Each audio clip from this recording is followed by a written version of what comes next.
श्री शिवाय नमस्तुभ्यम।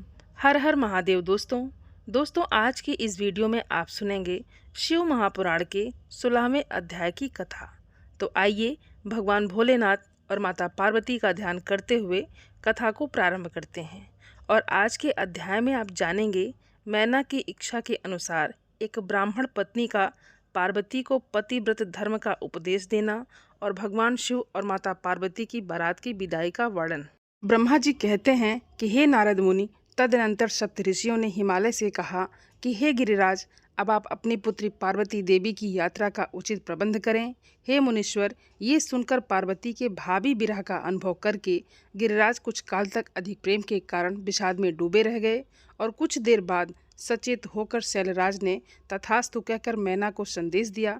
हे मुने, हिमवान का संदेश पाकर हर्ष और शोक के वशीभूत हुई मैना पार्वती को विदा करने के लिए उद्यत हुई।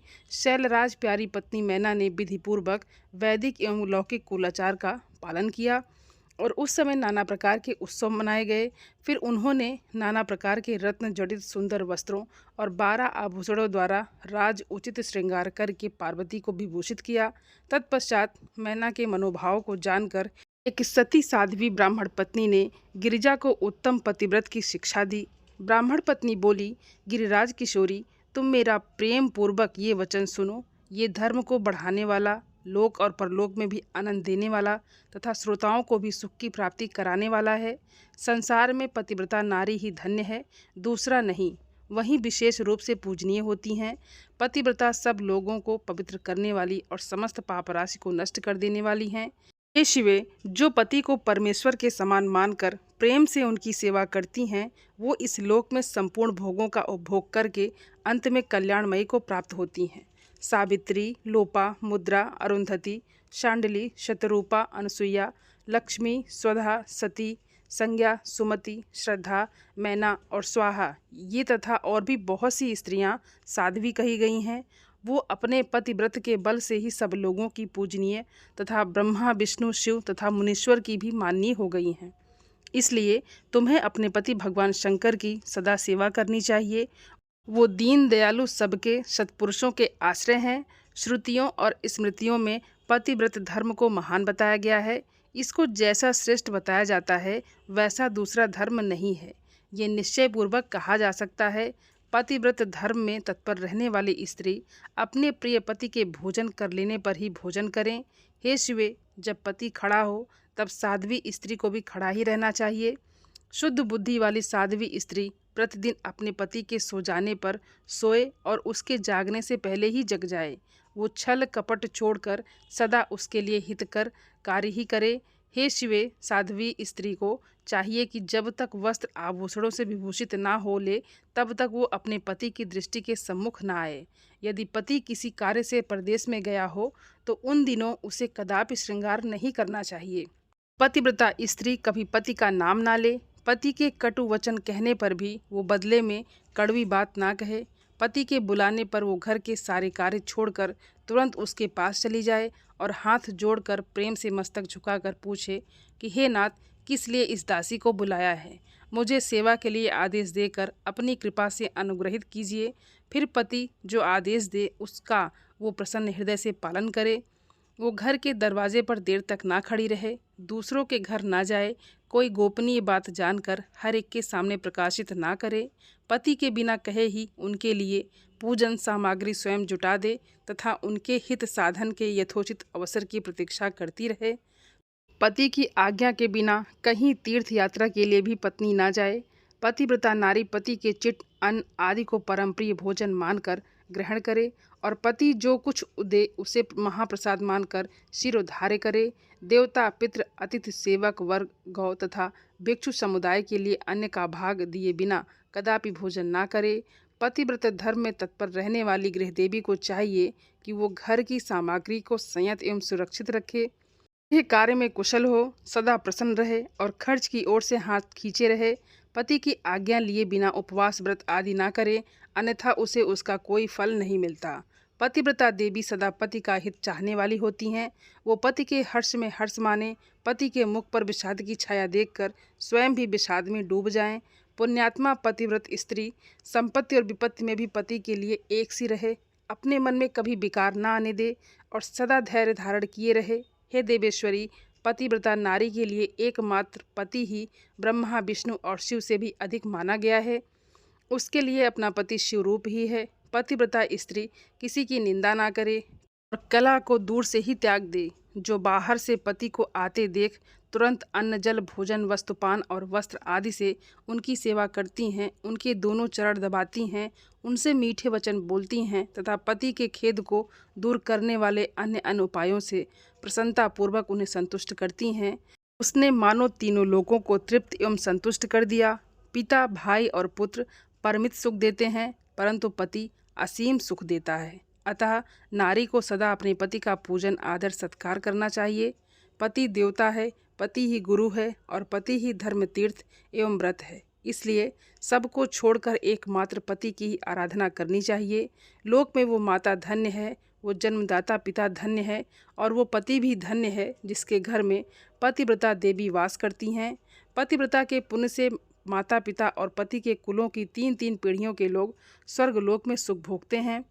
भगवान सूर्य, चंद्रमा और वायुदेव ही अपने आप को पवित्र करने के लिए ही पतिव्रता का स्पर्श करते हैं और किसी दृष्टि से नहीं, जल भी सदा पतिव्रता का स्पर्श करना चाहता है और उसका स्पर्श करके वो अनुभव करता है कि आज मेरी जड़ता का नाश हो गया और आज मैं दूसरों को पवित्र करने वाला बन गया। भार्या ही गृहस्थ आश्रम की जड़ है, भार्या ही सुख का मूल है, भार्या से ही धर्म के फल की प्राप्ति होती है और भार्या ही संतान की वृद्धि में कारण है। इसलिए पतिव्रता स्त्री तो विश्वनाथ शिव के प्रति भक्ति होने से ही प्राप्त होती है। भार्या से इस लोक और परलोक दोनों पर विजय पाई जा सकती है। जैसे गंगा स्नान करने से शरीर पवित्र होता है, उसी प्रकार पतिव्रता स्त्री का दर्शन करने पर सब कुछ पावन हो जाता है। पति को ही इष्ट देव मानने वाली सती नारी और गंगा में कोई भेद नहीं है। पतिव्रता और उसके पति देव उमा और महेश्वर के समान हैं। अतः विद्वान मनुष्य उन दोनों का पूजन करे। पति प्रणव है और नारी वेद की ऋचा, पति तप है और स्त्री क्षमा नारी, नारी सत्कर्म है और पति उसका फल। हे शिवे, सती नारी और उसके पति दोनों दंपति धन्य हैं। हे गिरिजा कुमारी, इस प्रकार मैंने तुमसे पतिव्रता धर्म का वर्णन किया है। अत्रि की स्त्री अनसुईया ने ब्रह्मा, विष्णु और शिव इन तीनों देवताओं की प्रार्थना से पतिव्रत के प्रभाव का उपयोग करके वराह के साप से मरे हुए एक ब्राह्मण को जीवित कर दिया था। शैल कुमारी शिवे, ऐसा जानकर तुम्हें नित्य प्रसन्नतापूर्वक पति की सेवा करनी चाहिए। पति सेवन सदा समस्त अभिष्ट फलों को देने वाला है। तुम साक्षात जगदम्बा महेश्वरी हो और तुम्हारे पति साक्षात भगवान शिव हैं। तुम्हारा तो चिंतन मात्र से ही स्त्रियां पतिव्रत हो जाएंगी। हे देवी, यद्यपि तुम्हारे आगे ये सब कहने का कोई प्रयोजन नहीं है, तथापि आज लोकाचार का आश्रय लेकर मैंने तुम्हें सती धर्म का उपदेश दिया है। ब्रह्मा जी कहते हैं कि हे नारद, ऐसा कहकर वो ब्राह्मण पत्नी शिवा देवी को मस्तक झुकाकर चुप हो गई और इस उपदेश को सुनकर शंकर प्रिया पार्वती देवी को बड़ा ही हर्ष हुआ। ब्रह्मा जी कहते हैं कि हे नारद मुनि, ब्राह्मणी ने देवी पार्वती को पतिव्रत धर्म की शिक्षा देने के पश्चात मैना को बुलाकर कहा, महारानी जी, अब अपनी पुत्री की यात्रा कराइए, इन्हें विदा कीजिए। तब बहुत अच्छा कहकर वो प्रेम के वशीभूत हो गई। फिर धैर्य धारण करके उन्होंने काली को बुलाया और उसके वियोग के भय से व्याकुल होकर वो बेटी को बारंबार गले से लगाकर अत्यंत उच्च स्वर से रोने लगी। फिर पार्वती भी करुणाजनक बात कहती हुई जोर जोर से रो पड़ी। मैना और शिवा दोनों ही विरह शोक से पीड़ित होकर मूर्छित हो गई। पार्वती के रोने से देव पत्नियां भी अपनी शुद्ध बुद्ध खो बैठी और सारी स्त्रियां वहां रोने लगी। वो सब अचेत सी हो गई। उस यात्रा के समय परम प्रभु साक्षात योगेश्वर शिव भी रो पड़े। फिर दूसरा कौन चुप रह सकता था। इसी समय अपने समस्त पुत्रों, मंत्रियों और उत्तम ब्राह्मणों के साथ हिमालय शीघ्र वहां आ पहुँचे और मोह बस अपनी बच्ची को हृदय से लगाकर रोने लगे। बेटी, तुम मुझे छोड़कर कहाँ चली जा रही हो? ऐसा कहकर सारे जगत को सूना मानते हुए वो बारंबार विलाप करने लगे। ज्ञानियों में श्रेष्ठ पुरोहित ने अन्य ब्राह्मणों के सहयोग से कृपा पूर्वक अध्यात्म विद्या का उपदेश देते हुए सबको सुखद रीति से समझाया। पार्वती ने भक्ति भाव से माता पिता तथा गुरु को प्रणाम किया। वो महामाया होकर भी लोकाचार वर्ष बार बार रो उठती थी। पार्वती के रोने से ही सब स्त्रियां रोने लगती थी। मैना माता बहुत रोई और भौजाई भी रोने लगी। यही दशा भाइयों की भी थी। शिवा की माँ, भाभियाँ तथा अन्य युवतियाँ बार बार रोदन करने लगी। भाई और पिता भी प्रेम और शहादत रोए बिना रह ना सके। उस समय ब्राह्मणों ने मिलकर सबको आदरपूर्वक समझाया और ये सूचित किया कि यात्रा के लिए यही सबसे उत्तम तथा सुखद लग्न है। तब हिमालय और मैना ने विवेकपूर्वक धैर्य धारण करके शिवा के बैठने के लिए पालकी मंगवाई। ब्राह्मणों की पत्नियों ने शिवा को उस पर चढ़ाया और सबने मिलकर आशीर्वाद दिया। पिता, माता और ब्राह्मणों ने भी अपनी शुभकामना प्रकट की। मैना और हिमालय ने पार्वती को ऐसे ऐसे सामान दिए जो महारानी के योग्य थे। नाना प्रकार के द्रव्यों की शुभ राशि भेंट की जो दूसरों के लिए परम दुर्लभ थी। शिवा ने समस्त गुरुजनों को, माता पिता को, पुरोहित और ब्राह्मणों को तथा भाभियों तथा दूसरी स्त्रियों को प्रणाम करके यात्रा की। पुत्रों सहित बुद्धिमान हिमाचल भी स्नेह से वशीभूत होकर पीछे पीछे गए और उस स्थान पर पहुँचे जहाँ देवताओं सहित भगवान शिव प्रसन्नतापूर्वक प्रतीक्षा कर रहे थे और वहाँ सब लोग बड़े प्रेम और आनंद से परस्पर मिले।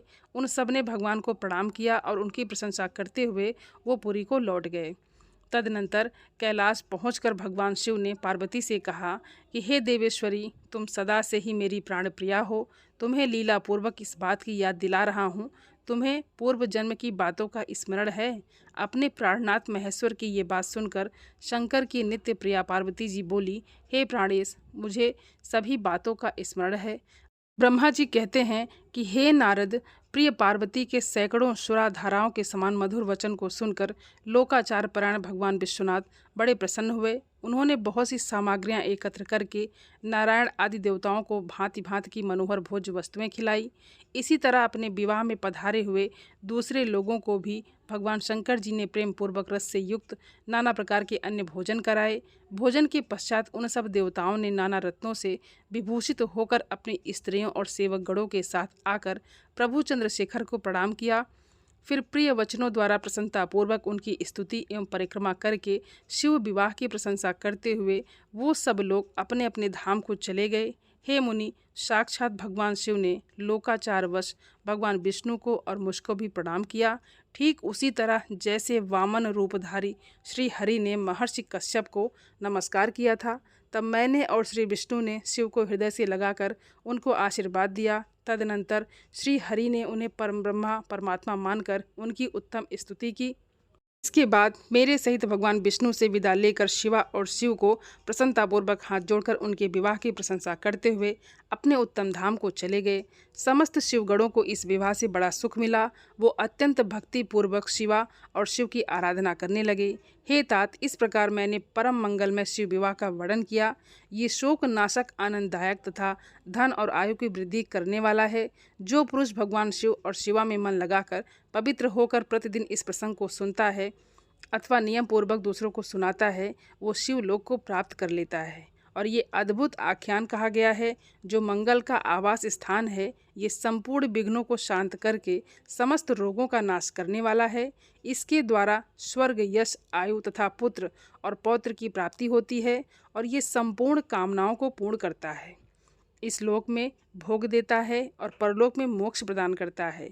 इस शुभ प्रसंग को सुनने से अपमृत्यु का शमन होता है और परम शांति की प्राप्ति होती है। ये समस्त देह स्वप्नों का नाशक तथा बुद्धि एवं विवेक आदि का साधक है। अपने शुभ की इच्छा रखने वाले लोगों को शिव संबंधी सभी उत्साहों में प्रसन्नता के साथ प्रयत्नपूर्वक इसका पाठ करना चाहिए। ये भगवान शिव को संतोष प्रदान करने वाला है। विशेषतः देवता आदि की प्रतिष्ठा के समय तथा शिव संबंधी सभी कार्यों के प्रसंग में प्रसन्नतापूर्वक इसका पाठ करना चाहिए अथवा पवित्र होकर शिव पार्वती के इस कल्याणकारी चरित्र का श्रवण करना चाहिए। ऐसा करने से समस्त कार्य सिद्ध होते हैं। ये सत्य है, सत्य है, इसमें संशय नहीं है। श्री नारद जी ने ब्रह्मा जी से पूछा कि देवताओं का मंगल करने वाले देव परमात्मा शिव तो सर्वसमर्थ हैं।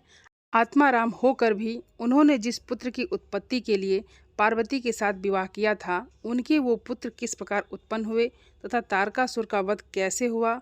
ब्रह्मा जी, मुझ पर कृपा करके ये सारा वृतांत पूर्ण रूप से वर्णन कीजिए। इसके उत्तर में ब्रह्मा जी ने क्या कहा, ये हम आपको अगले अध्याय की कथा में सुनाएंगे। तो आज की अध्याय की कथा यहीं पर समाप्त होती है। दोस्तों, उम्मीद करती हूँ ये वीडियो आप सभी लोगों को बहुत अच्छी लगी होगी और आप सभी सनातनी भाई बहनों से मेरा विनम्र निवेदन है, मेरे चैनल को सब्सक्राइब ज़रूर कर लें और वीडियो को लाइक और अपने फैमिली फ्रेंड के साथ शेयर ज़रूर करें और कमेंट बॉक्स में हर हर महादेव लिखना बिल्कुल भी ना भूलें। आप सभी को हर हर महादेव। धन्यवाद दोस्तों।